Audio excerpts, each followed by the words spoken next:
So continuing from previous lecture, I'm going to update this class 2 field by giving command update and then the table name, which is field 1, and then set is the keyword and then the field value, which is class 2, and the value that we want to give in. So let's say I wanted to type 35, and then afterwards I type in where, that what was the original value. So I can type in, it could have been multiple values, but I just want to change one value.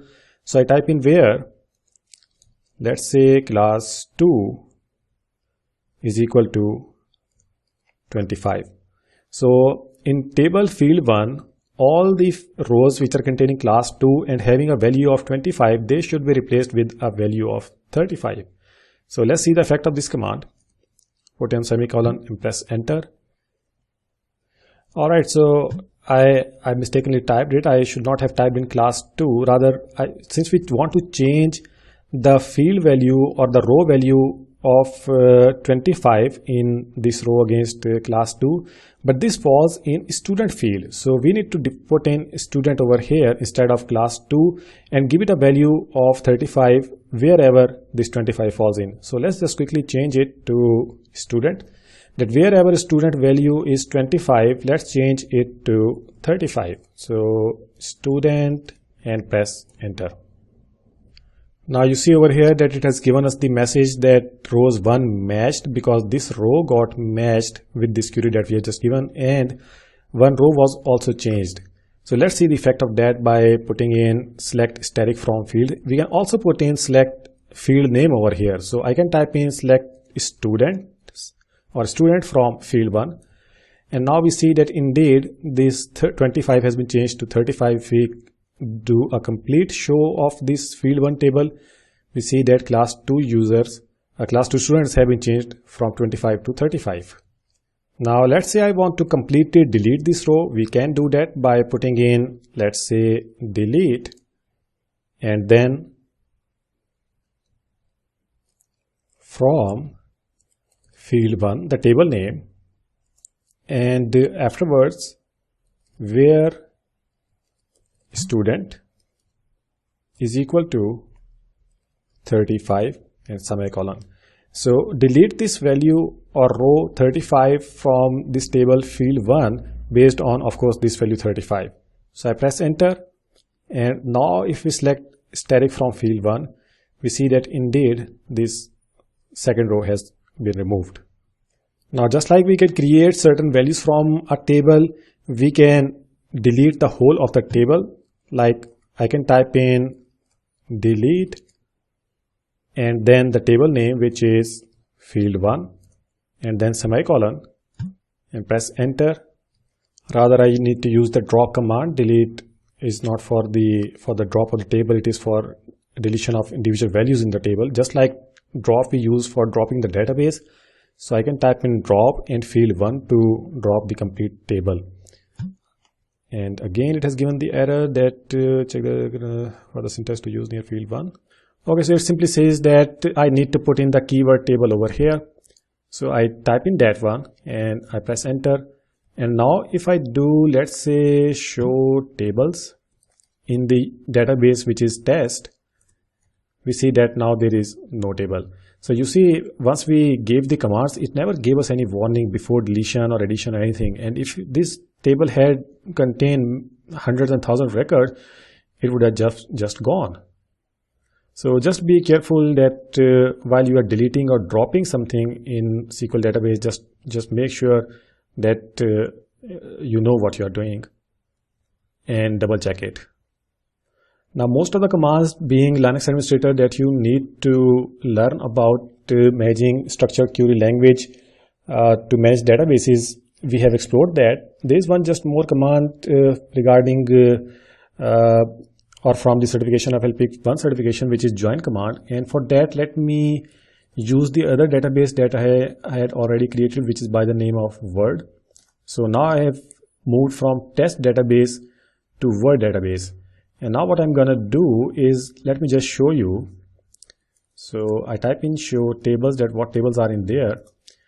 There are 3 tables. This test one, forget about this one. Let me just rather drop it. So I type in drop table test, and now it's gone.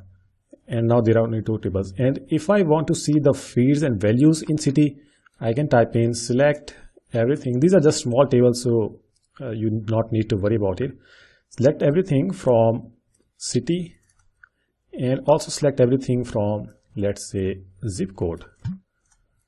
So these are two tables that I just created before the start of this lecture. We see that we have got name of the cities and corresponding countries, and in the second table the same name with the zip code. Now what we can do by using the join command is that we can take a certain field and put it against another field. So if I want that zip codes should also appear with the country, I can do that by using the join command. And there are many other benefits regarding join. For example, there are multiple tables having common fields, and you want to join those tables so that you can see the outlook, that what does it look like if those are combined, so that you can make informed decision based on that information in those fields.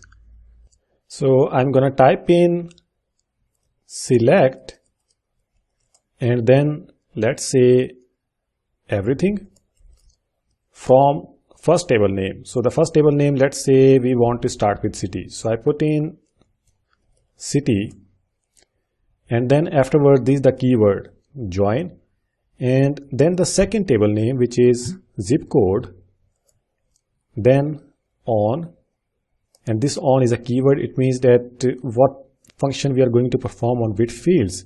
So I type in city dot, let's say, name. This is the name of the field in table city. So I type in city dot name and equal to zip code dot city. So I want this command to show me the results of city dot name, which is this criteria, the city names, put them against zip code dot city and match the results. So it should give in like the missing information, which is the country and the zip code. So let's see the output of this one. Just put in semicolon and press enter, and now we see that we have got city dot name, and afterwards the country names are also there, and the second that we had used it to join it, which is city and then respective codes. There is another command that you can use. For example, if we have a look at this zip code table and we see that we have got B, Berlin with a B, then Paris, then Sydney, then Tokyo. But if we want that this order of names appearing in city, it should be ordered in the ascending order based on the code. So let's see if we can do that. So I type in select, let's say everything from table name, which is zip code, and then the keyword is order by, and the order by, the field that we want to order by is the code. So I put in code and then semicolon, and now we see we have the values in this order where 1, 6, and apparently it seems that this is the wrong one, because you see this is correct, 2000, this is all done by default in the ascending order. So 2000, then 3570, then 75008. But how about this one? How come this 1600005, which is definitely a lot larger number than any of these, it has gone up on the top? Well, the reason is because we have select the type value or the field value of this code field as character and not as integers. So it is considering them as the characters, and by virtue of this first character, it is considering it to be the least one. We could have ordered it using the city as well, and if we had done that, then the city, which is Berlin, should have been put first, and afterwards P, which is for Paris, just like the same order that we are seeing over here: Berlin, Paris, Sydney, and Tokyo. There is another sorting criteria which is known as, in case of order by, it is written as group by, And what it does, if let's say you have got a table in which we have got multiple fields, and against those fields, let's say there are certain fixed values. So we can say that in case of let's say if I make a table in which we have multiple cities but appear against same country. So instead of repeating those entries, what I can do is that I can put in group by and then put in the country as the sorting criteria. So in that case, only one value will be shown and not multiple values. This is useful, this group by, when you have got multiple values repeatedly showing up in the table and you want to reduce them by selecting one field. So that was all about managing databases. Now let's see how we can change the root password. I told you that there are ways to do it. You can either use the reconfiguration command and change the root password, or you can use from in the database if you want to change it. So you can do that by using the update. But before we do that, we need to select the MySQL database, which is the default database that is created and root user is created in that database. So I type in use MySQL and then afterwards update user, which is the field in MySQL. If I just show you show tables, then this is the field that we need to update in which there is password field. So I type in update user set password is equal to password, or I need to type in this one capital, and then in parentheses the new password that we want to type in, let's say ABCD, this is the changed one, then the earlier one, and then close, and then where user or where user is equal to root and semicolon, press enter, and now the password should be changed. After that, we also need to give in this command, which is flush privileges, which means that all the privileges should be reset against that user root. Put semicolon and exit out of the database. And now if I want to connect to the database one more time, I should only be able to use this new password that we have just set in. So I press enter and I give in the password ABCD and we are logged in. So let's get out of here. And before I close this lecture, let me also show you quickly that how we can take a backup of this database. So the command is MySQL dump and then the username that we need to, of course it will only dump it once we have got the right credentials, then -p, and then redirect it into, let's just dump the database that we have just created. So let's call it word.sql. So I press enter now, and if I do an ls over here, we see that we have got this file word.sql file. Now if I get back into the database by giving the password, and let's just say drop database word, put a semicolon and do a show databases. So show databases, we see that we do not have word anymore.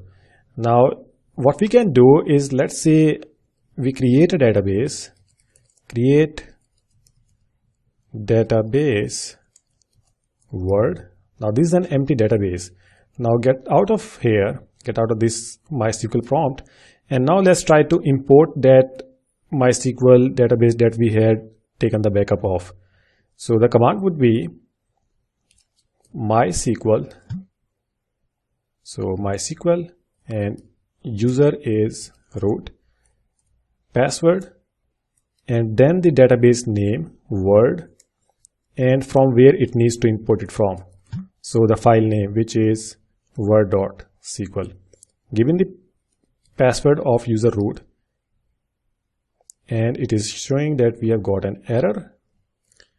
So it is saying that there's a wrong something with the, let's say the dump command that I used, and I just want to show you that sometimes we do make mistakes and you need to be careful, especially playing with databases. So this specifically that I wanted to show you that MySQL dump command, if you have a look at the manual entry, it says that you need to give in the database name as well that you want to dump into a particular dump file. So over here I did not give in any name, I just put in MySQL dump and pointed it towards the word.sql file. I should have given the database name over here. So what I have done is that let's try to put this word database.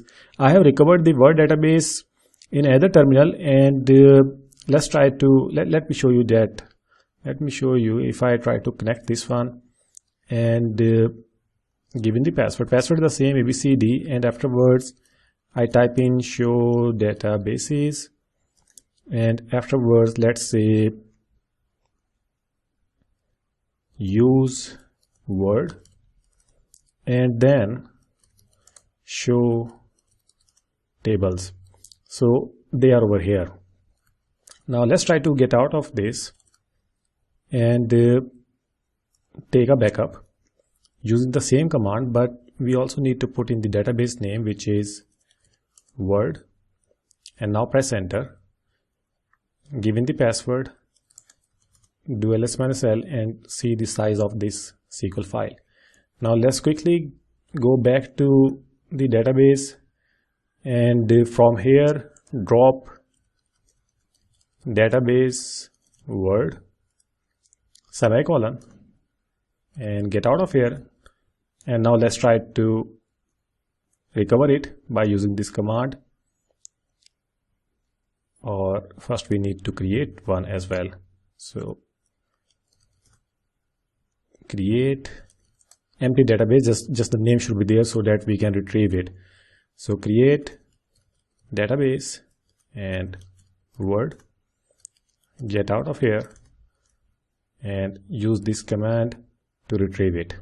I press enter, give it the password, and now let's get back to the database, and from here use word and see if the tables have been created or not. So I type in show tables, the tables are indeed there, and if I type in, let's say select everything from, let's say, table city, so indeed we have those values that we had seen earlier. So that's all there is to it as far as managing databases, specifically MySQL database is concerned, with regard to the syllabus that has been put forth in LPIC 1 certification. And LPIC 1 certification specifically does not emphasize that much on how to create the user. It does mention creating the user, but it does not mention how you can change the root passwords or even taking the database backups. But I thought that this is good information that you should know. So I hope you have learned from this video, and I would like to thank you for viewing.